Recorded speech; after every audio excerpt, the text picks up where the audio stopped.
I love sleeping in random positions. I don't know. I guess that's a weird fact. I like dangling my legs sometimes and stuff. Another weird fact, I guess I can crack like my left toe a lot. Huh? Ew. Wait, let me try. I'm probably not gonna put this in there. It's so gross. I don't know, you're saying weird, so this is a weird. 2 weird facts. One of them is that I sleep with like 7 pillows all on my bed. Don't know why.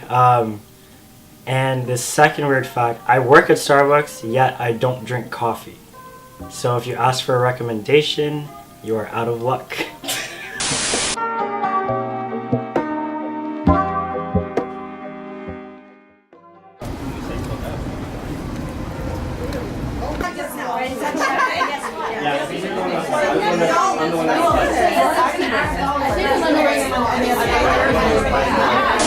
Dion Rojas, 21 years old, Scarborough.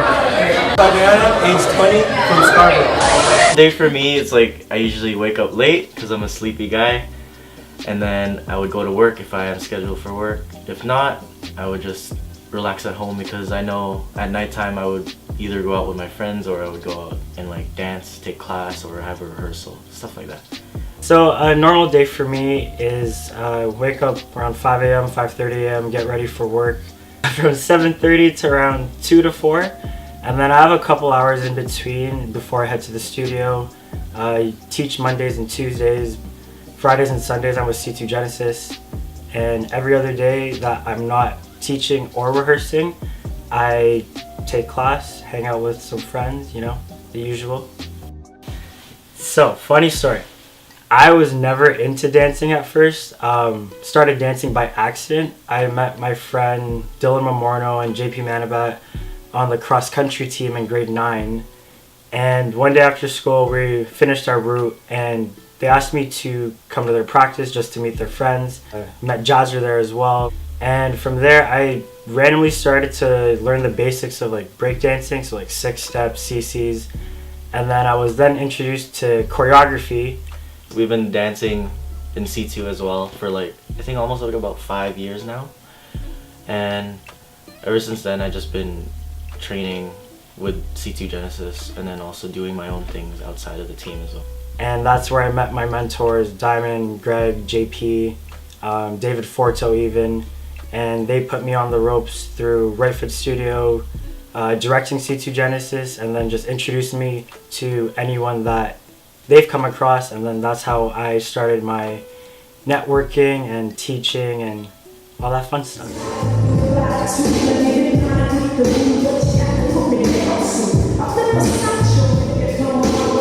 So, typical C2 rehearsal, we've been practicing on Fridays and Sundays for the past 10 years. Usual timeline is 5:30 p.m. to 10:30 p.m. We start with a quick little warm-up, stretch, freestyle, and then just rehearse on if we have a competition or performance coming up. In the off season, we like to have anyone teach if they're comfortable. We like to push their creative boundaries so they're not just seen as like a dancer. In terms of competition season, C2 tends to do 3 to 4 competitions a year. We would have choreographers teach. Certain people would be assigned to staging certain sections. Certain people would also be assigned to mixing the music, and from there back to the whole group collaboration. We all get together, make sure everything is good to go in terms of efficiency. Top, right, left, hit. 5, hit it, up. In an industry setting, if you're new to it, you're pretty much going head on by yourself, which is a scary thing, but being on a dance team, you're there mainly with friends. So that group environment of being with people that you know, it already gives that whole relaxed vibe. You don't have the tension of like compete against the people you're dancing with. But in an industry setting, you could be with your friends, but for some reason, once the audition numbers get pinned to your pants or your shirt, all of a sudden they're not your friends for like that hour and a half. Does that make sense? Personally, I try not to disperse the two so separately, being a competitive dancer as well as an individual dancer, only because I believe you're always supposed to be disciplined regardless. So whatever I've learned from outside programs or classes at the studios, I always try to bring those lessons within my team. And being in a crew, you definitely are holding each other accountable, and you are responsible for the growth of each member. And so with what we see company, we have this moral that you are only as strong as your weakest link. I guess an insecurity I can say in the industry scene, when it comes to like an audition, I would start getting all nervous, start forgetting the choreography, because I always have this thing in my mind where like I know for a fact people are watching you on purpose to know what they want. I go down up. No, don't change my move. I can vividly remember it being called out for looking too young.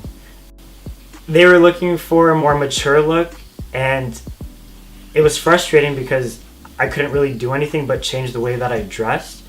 But even then, you can't change a baby face unless you put a mask on me, I don't fully credit myself. I kind of have this lack of confidence in what I do. But then I've had several people in my life who told me, you are great and you are going to have this potential, and you just have to pursue it. You just got to go for it. And for the longest time, I didn't know. I was always under the impression that I needed to be ready, or I needed time to be there for me. But that's not the case. You kind of just have to go for it. I definitely had to change my perception of dance, and I was just like, okay, I'm capable of doing it. Just go for it. And here I am. Busy is an extremely, he's really investigated and really dug into, the business side of it. His choreography's been on Ellen. Do you know what I'm saying? Social media is a very positive thing for dance, in the sense of it exposes the art form at such a faster rate that dance is super popular. I think it's the most popular it's ever been. Everyone is interested in dance because of social media. That's just a given.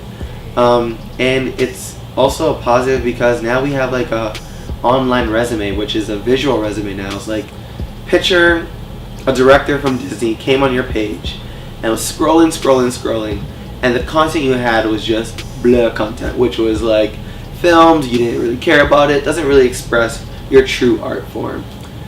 You're not going to get hired for a job. But if you produce high quality content and the director sees it, they're going to be like, wow, this person really knows what they're doing, they know how to present themselves, I think I should hire them. So remember, when you produce content, it's your online resume at this point. Grapefruit.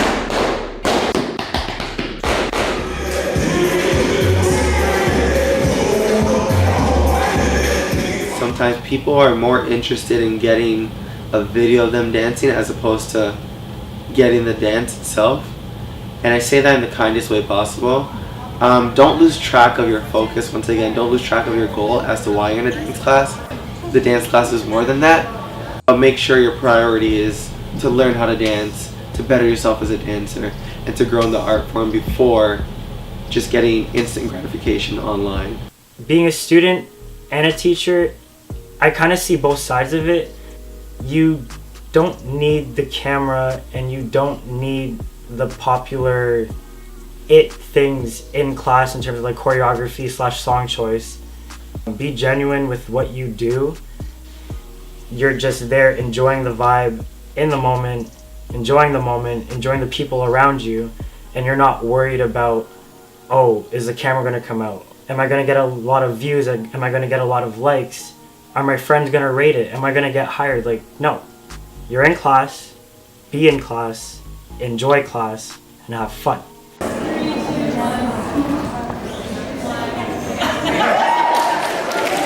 So 2014, when Diamond, David, and Danny first came out with the whole industry OIP / right foot event, I went to that first workshop. I went for fun. I've never learned from Dom yet. I've never learned from Mark Samuels yet.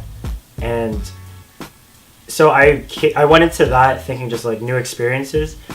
And I wasn't salty about not getting nominated or chosen the first time. But the second, third year, I remember one year I thought I was going to get it, and I didn't, but I didn't let that kind of push me down. If anything, that kind of lit a fire under my bum to kind of just like go for it. My goals compared to the first time I got nominated to now is that I feel I can work towards being an industry elite, because the last time I got nominated it was more of a voting system, and now the nominees are being brought to like a 2-day intensive, and then the faculty will decide from then on. It makes me like want to push myself, because I'm gonna just dance and prove myself instead of like promoting myself, saying, oh, vote for me, so. The iPads. Oh. 10, 6. So like, which Did one? anyone of you guys have 24? You said? 10, I didn't. I had 24 as the didn't boy. write. Oh, that's I took this as a learning lesson, and instead of thinking like, oh, I'm never gonna get it, I'm never gonna try because I didn't get it this year, I always went to the choreographer, I always went to Diamond or Ella, I always went to my friends that took the workshops and got nominated and be like, what did you guys do? What can I learn from that? And from then on, I also realized that the less you stress about getting nominated, the better the outcome will be. And the nomination, yeah, it sucked to when you not get it, but once you get it, after all those learning experiences and stepping stones from the past workshops, at the end of the day, it's worth it. Fame and success that people get, we receive recognition. mentorship is important, because if there's something you want to do and there's someone that has that experience, why not go to them and learn how to do it? Yeah, it's just the way it is.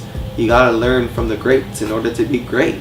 I have 4 main mentors. I would say Gregory Villarico, Diamond Osoteo, JP Diapera, and David Forto. All 4 of them taught me different things throughout dance, and then through dance I also learned about the business side through Right Foot and David Forto, and then choreography and teaching, shout out to Greg and Diamond. They were the ones that always gave me the tips and advice to how to count, how to teach dynamics, how to organize your class through checkpoints of your choreography.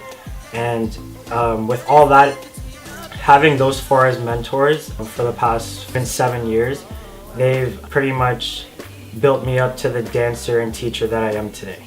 Some qualities that you will look for in a mentor is just honesty, and you got to make sure that they won't baby you.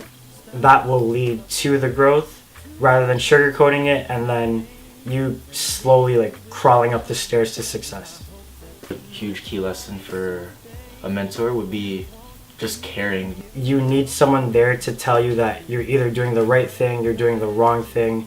Pretty much having a best friend there to tell you that you're on the right path or that you should divert from certain things in order to continue and be successful in what you want to do.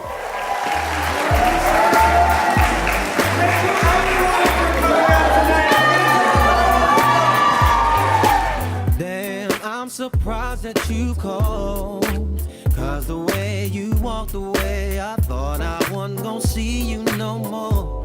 Since you didn't wanna give me your man, I thought that you were digging me and wasn't digging me.